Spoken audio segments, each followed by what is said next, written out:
Welcome to Workforce Central, the official podcast of the National Association of Workforce Boards. Stay tuned as we explore the latest resources, thoughts, and trends in workforce development.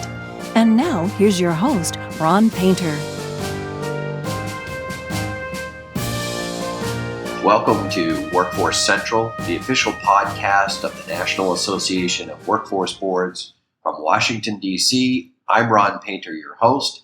Doug Foresta is at the controls today, and it's my pleasure to welcome Kathleen McLaughlin, who is Walmart's Chief Sustainability Officer and President of the Walmart Foundation.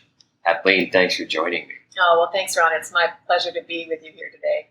And prior to getting to Walmart, a long career with McKinsey, looking at some of the same industry, looking at retail and both strategies on the ground, but also their connection to their communities. That's right. Yeah, I was at McKinsey for, about 23 years. And I spent most of my time working with retailers on their strategies and organization plans and operations, trying to help retailers serve their customers better.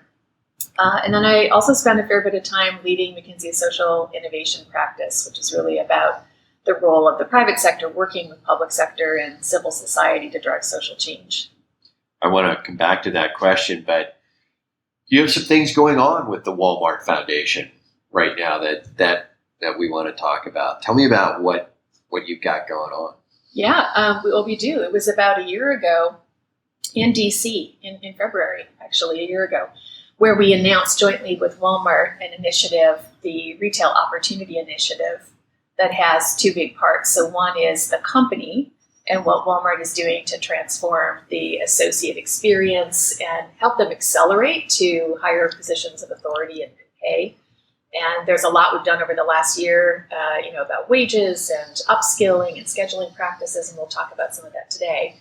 And the second part is the Walmart Foundation, where we're trying to extend what we're doing to the broader retail sector and help clarify what the career pathways are, not only within retail, but starting in retail, moving out into adjacent sectors, and help accelerate skill acquisition and advancement for people. That is a good reminder. We are backstage before you're going to speak to Forum 2016 at lunch, so we welcome you for the dual conversation now and when you go out to the stage. I've been to Bentonville. I would not call Walmart offices ostentatious. No, not by any stretch. Not by any stretch. You referenced the announcement that you made last year, and I really have to say I got to be a part of that room in the announcement. And what really struck me was when people were pushing you all about the metrics. How are you going to gauge all of the... You all talked about the fact that if the people who work for it, if your associates had a better connection, felt more engaged with Walmart, that the customer would have a better experience, and you all were confident that you would be just fine. Mm-hmm. Tell me how you guys, if you can, tell me how you got to that moment that day. Sure.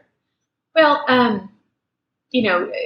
Walmart has always been a mission-driven, customer-focused company since day one.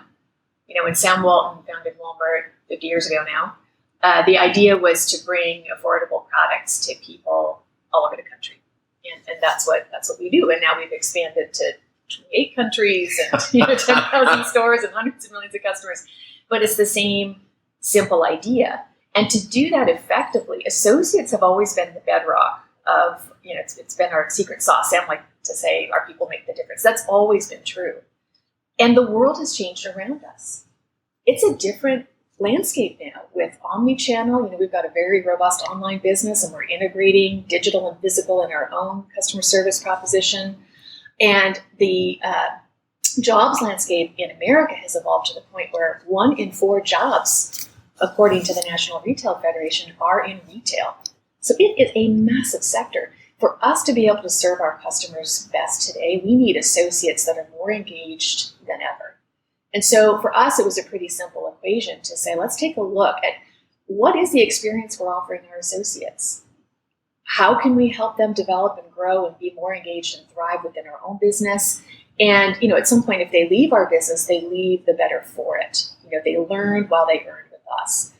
And that's going to result in better service to the customer. We have a scorecard that we call Clean, Fast, and Friendly. And we keep track of what our customers... I got to see that when I was... Did you? We got to visit behind the scenes of a couple of the stores when I was down there. It was a great visit. So we track that every day in every store. And, we've seen those scores go up markedly in the last year since we started investing more in our people. Wow. So we know, and most retailers know this, that there is a direct correlation between associate engagement and customer satisfaction. And then that leads to things like better sales, better repeat visits, better basket size, and also better on-shelf availability, which also translates into better sales. So this is really a virtuous circle. So Kathleen, this isn't just about you as Walmart. This is a much broader, as I understand it, this is a much broader engagement with other people in the retail, other companies in the retail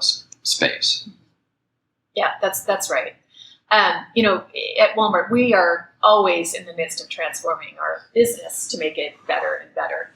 And as part of that, we're trying to transform the systems that we rely on so that everything we're doing is creating sustainable value for the long term.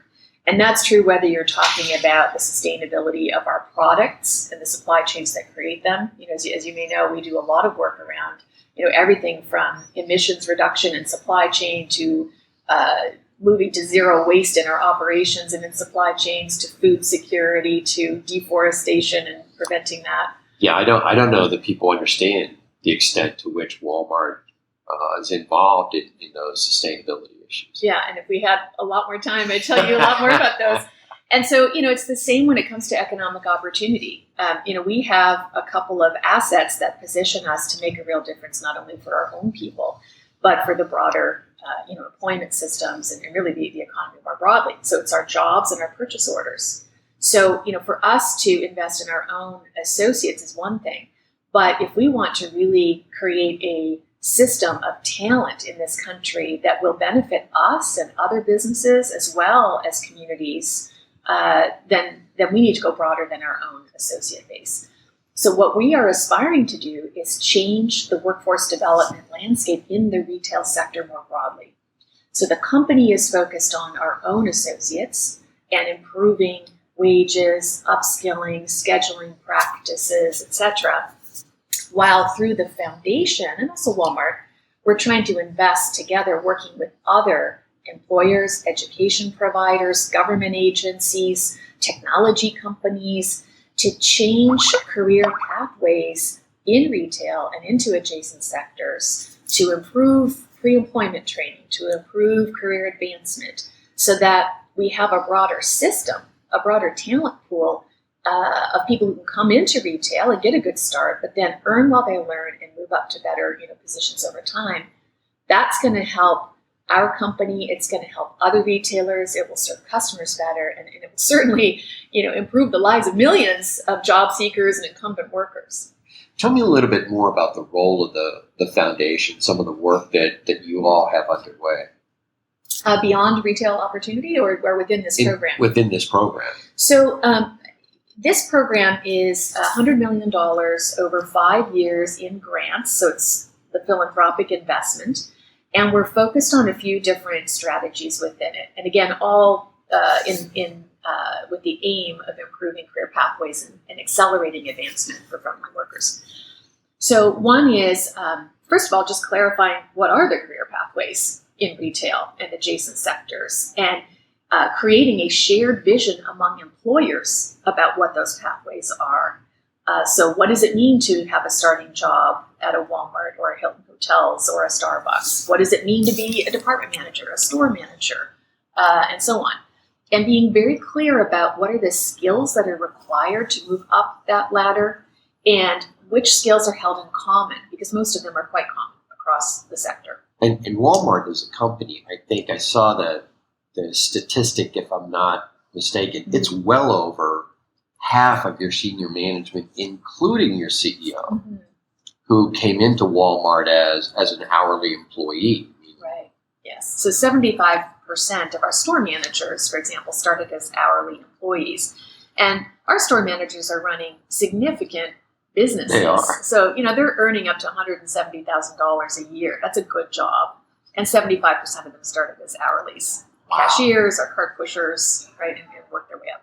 So we want to create more success stories like that, help people move up more quickly, and also be in a good position to go into other sectors that have similar, requirements. So clarifying the career pathways, it sounds, shouldn't we all already know what those are? Well, no, we don't, and there isn't agreement across the industry. So that's a starting point. Then the second strategy is around pre-employment training and improving pre-employment training so that when people come in and get that first job, they stick. They've got what they need to thrive in that job and not churn out. Retail is a very high turnover industry, and we're trying to reduce that. Yeah, because not just for you. I mean, no, it's turnover in general. Right. I don't know that we always recognize is expensive for a business, regardless of the industry. It's expensive for the business, and it's expensive for the person, the associate, sure the worker, is. right? Starting all over again. Right. So that's a second one. A third strategy is around career advancement. So that's incumbent worker training and helping folks acquire the skills to move to that next position. We recognize that in today's world, people can't necessarily quit their job and go to night school or back to school. So how can we help people earn better while they learn? Can we use technology in new ways? Can we have better employer practices? So a lot of our work is trying to create best practices and certainly through Walmart, but the other companies we're working with, what are the best practices and can we share them so that the coaching and training of people on the job is much better and helps them move up more quickly? Let me come back and ask you more about that. Let me step out half a second and remind folks that you're listening to Workforce Central, the official podcast of the National Association of Workforce Boards from Washington, D.C. I'm your host, Ron Painter. Kathleen McLaughlin, who is the Walmart's Chief Sustainability Officer, President of the Walmart Foundation, is sitting with me today at Forum 2016. Kathleen, the intersection that we were just talking about with businesses, this is something that you spent a lot of time at McKinsey looking at. Is where does the business intersect with the community, and what is that connection? What's the role? Can you tell me more about how you see that role? It's part of what attracted you, right, to Walmart. Yeah, it's the reason that I went to Walmart. As I mentioned before, Walmart is a really purpose-driven company, and the leadership team approaches strategy and the operations of the business in this way, meaning we can create value not only for our business, but the communities that we're part of. And the value we create for the communities not only helps the business, but what we do for the business helps the communities. So it really is this idea that some people are calling shared value. Last year, I don't know if you saw, Fortune magazine came out with a new list. They always have lists, yes, right? Fortune 500 and most powerful women and so on. Well, their new list was called the Change the World list. And it profiled 50 companies that are transforming systems in the world, social and environmental systems, through their core business. And Walmart ranked number 4 on that list. And so, the reason that Fortune did that, and the reason Walmart's so focused on this, is more and more there is a realization that companies need to invest in the systems they rely on and create long-term value, sustainable value for those systems so the companies can thrive and, as a society, we can thrive. So, Walmart, for many years now, has been focused on 3 priorities in that arena. So one is creating economic opportunities. We've been talking about for associates and for jobs, but also with our purchase order. It's a really powerful tool for small business development, and there are many ways we do that around the world. Women's economic empowerment, local manufacturing, and so on. You've made a big commitment to manufacturing in the U.S., correct? Yes. As part of all of this. And that would be another example program. We've committed to source $250 billion incrementally from U.S. Businesses for our U.S. business. That's a B, right? That's billion. Billion. Yeah, right, okay. At cost, right? And so we're used to in Washington, dollars and cents, that passes us by, but billions gets our attention. Well, it's one of the reasons I went to Walmart is the scale opportunity. It's one of the reasons I'm so excited about our retail opportunity program is the chance to really make a difference in communities opportunities at scale. So yeah, the manufacturing program, again, it creates value for Walmart. Our customers love to buy locally in local markets. And it reduces transportation miles, which is great for the environment. It lowers emissions. It creates jobs in our country in those factories, right? So there are a lot of multiple, very synergistic benefits. So opportunity is an important one. Our second big area is sustainability of our product supply chains, and that's all along the chain, social and environmental issues. And as I mentioned, that includes emissions reduction, waste reduction, preventing deforestation, conserving water. We're looking at worker dignity in terms of not only livelihoods, but even things like forced labor. Working with others to try to get a handle on that way back in supply chains. Food security, big one. How do we feed the world? And then our third area is community. One is disaster relief. We're in 10,000 communities around the world, and really ever since Hurricane Katrina, we've recognized we're on the ground. We can play a big role in times of disaster. And then just community development more broadly. So these are all programs where the business collaborates with our foundation and our giving portfolio to accelerate improvements against social and environmental issues more broadly.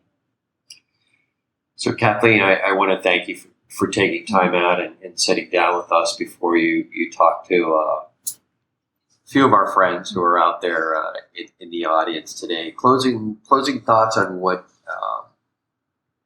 in a way, what this means, what this initiative means to you. You mentioned you came to Walmart because of the ability for scale. This is part of your drive. This is going to make a difference. Yeah, I have a personal passion for working with businesses to help them recognize this opportunity to create shared value.